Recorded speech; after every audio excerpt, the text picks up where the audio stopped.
एक छोटे से गांव में रहता था एक बालक जिसका नाम था रामू। वो बचपन से ही हनुमान जी का परम भक्त था। रामू के घर में हनुमान जी की एक छोटी सी मूर्ति थी जिसकी वो पूजा अर्चना किया करता था। रामू सुबह उठते ही हनुमान जी के सामने बैठ जाता था। वो हनुमान चालीसा का पाठ करता था, हनुमान जी की कहानियां सुनता था। रामू को लगता था कि हनुमान जी उसके सबसे अच्छे दोस्त हैं। गांव के लोग रामू की भक्ति देखकर मुस्कुराते थे। उन्हें लगता था कि बच्चा बड़ा हो जाएगा तो समझदार बन जाएगा। लेकिन रामू का भक्तिभाव दिनों दिन बढ़ता ही गया। वो गांव के बाजार से फूल लाकर हनुमान जी को चढ़ाता था। कभी कभी वो जंगल में जाकर फल तोड़ लाता और हनुमान जी को भोग लगाता। एक दिन गांव में एक साधु आए। साधु बहुत ही ज्ञानी और पवित्र व्यक्ति थे। उन्होंने रामू को देखा तो उनकी आंखें चमक उठीं। उन्होंने रामू को पास बुलाया और उसके माथे पर हाथ रखकर आशीर्वाद दिया। साधु ने रामू से पूछा, बेटा, तुम्हें हनुमान जी से इतना प्यार क्यों है? रामू ने साधु की ओर देखते हुए कहा, बाबा, मुझे नहीं पता। बस मेरे मन में हनुमान जी का ही ध्यान रहता है। मुझे लगता है कि वे मेरे सबसे अच्छे दोस्त हैं। साधु मुस्कुराए। उन्हें लगा कि इस बच्चे में भगवत भक्ति का बीज बहुत गहराई तक पड़ चुका है। उन्होंने रामू को कुछ बातें समझाईं।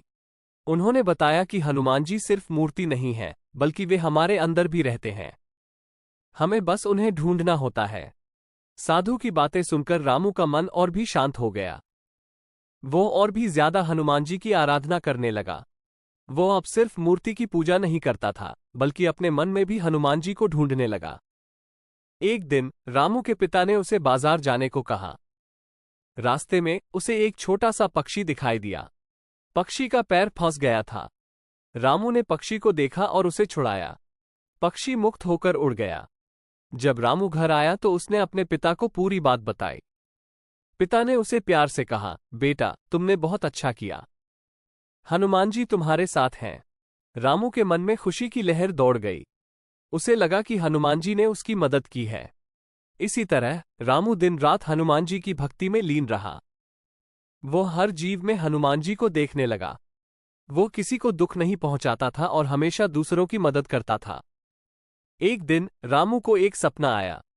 सपने में वह एक सुनहरे रंग के पहाड़ पर चढ़ रहा था। पहाड़ की चोटी पर हनुमान जी बैठे हुए थे। रामू उनके पास पहुंचा तो हनुमान जी ने मुस्कुराते हुए कहा, रामू, तुम मेरा परम भक्त हो, इस बात पर मुझे गर्व है। अब तुम्हें एक परीक्षा देनी होगी। रामू डर गया। उसने पूछा, क्या परीक्षा, प्रभु? हनुमान जी बोले, तुम्हें अपने गांव के लोगों की सेवा करनी होगी, बिना किसी स्वार्थ के। तुम्हें उनकी खुशी में अपनी खुशी, उनके दुख में अपना दुख समझना होगा। यही तुम्हारी परीक्षा है। रामू ने सिर झुकाकर कहा, मैं आपकी आज्ञा का पालन करूंगा, प्रभु। सपना खत्म हुआ तो रामू उठा। वो सोचने लगा कि हनुमान जी की परीक्षा क्या होगी। लेकिन जल्द ही उसने अपने मन को शांत किया और हनुमान जी की सेवा करने का निश्चय किया। रामू ने गांव के हर घर में जाकर लोगों की मदद करने लगा। किसी की फसल खराब हुई तो वो मदद करता, किसी के घर में बीमार पड़ा था तो उसकी सेवा करता। वो बिना किसी स्वार्थ के सबके लिए काम करता रहा। गांव वाले रामू की सेवा देखकर हैरान थे। वे समझ नहीं पा रहे थे कि रामू में इतनी ऊर्जा कहां से आ रही है। कुछ लोगों को तो शक भी हुआ कि रामू कुछ छुपा रहा है। एक दिन गांव में एक बड़ा संकट आया। एक भयंकर सूखा पड़ गया। फसलें सूख गईं, पानी के स्रोत सूख गए। लोग भूख और प्यास से मरने लगे। रामू ने हिम्मत नहीं हारी। उसने गांव वालों को एकत्र किया और कहा, हम सब मिलकर प्रार्थना करेंगे। हनुमान जी जरूर हमारी मदद करेंगे। गांव वाले सहमत हो गए। वे सब मिलकर हनुमान जी की पूजा करने लगे। रामू ने भी पूरी श्रद्धा से प्रार्थना की। तभी एक अद्भुत घटना हुई। आसमान में काले बादल छा गए। बिजली चमकी और तेज बारिश शुरू हो गई। बारिश कई दिनों तक होती रही। नदियां भर गईं, तालाब भर गए। फसलें दोबारा उगने लगीं। गांव वाले दंग रह गए। उन्होंने रामू को हनुमान जी का अवतार मान लिया। लेकिन रामू ने कहा, यह हनुमान जी की कृपा है, लेकिन हम सबने मिलकर प्रार्थना की थी, इसलिए ये हुआ है। गांव वाले रामू की बात मान गए। वे सब मिलकर खुशी मनाने लगे। रामू ने उस दिन समझा कि हनुमान जी की परीक्षा में वो सफल हो गया है। इसके बाद रामू ने अपना पूरा जीवन लोगों की सेवा में लगा दिया। वह एक महान संत बन गए। लोग दूर दूर से उनसे आशीर्वाद लेने आते थे। लेकिन रामू हमेशा कहते थे, मैं तो सिर्फ हनुमान जी का एक सेवक हूं। सच्ची शक्ति तो हनुमान जी में ही है। एक दिन रामू को एक गंभीर बीमारी हो गई। वो बिस्तर पर पड़ गए। गांव वाले उनके पास आते थे, प्रार्थना करते थे, लेकिन रामू की हालत बिगड़ती जा रही थी। रामू के मन में कोई डर नहीं था। वह हनुमान जी का नाम लेता रहा। अंत में एक दिन वह चुपचाप पड़े रहे। लोग समझ गए कि अब रामू इस दुनिया को छोड़कर जा रहे हैं। गांव में शोक की लहर दौड़ गई।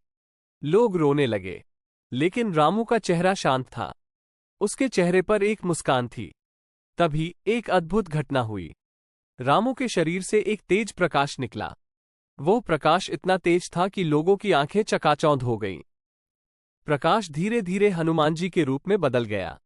सभी लोग दंग रह गए। उन्हें लगा कि हनुमान जी रामू के शरीर में प्रकट हुए हैं। हनुमान जी ने सभी को आशीर्वाद दिया और फिर अदृश्य हो गए। रामू का शरीर शांत हो गया। लोग समझ गए कि रामू की आत्मा हनुमान जी में विलीन हो गई है। गांव वाले रामू को पूरे सम्मान के साथ दफनाया। उनकी समाधि एक तीर्थ स्थल बन गई। लोग दूर दूर से आकर रामू को याद करते हैं और हनुमान जी की पूजा करते हैं। रामू की कहानी एक प्रेरणा बन गई, जो बताती है कि हनुमान जी की भक्ति कितनी ऊंची होती है। वह एक साधारण व्यक्ति को भी भगवान का रूप दे सकती है।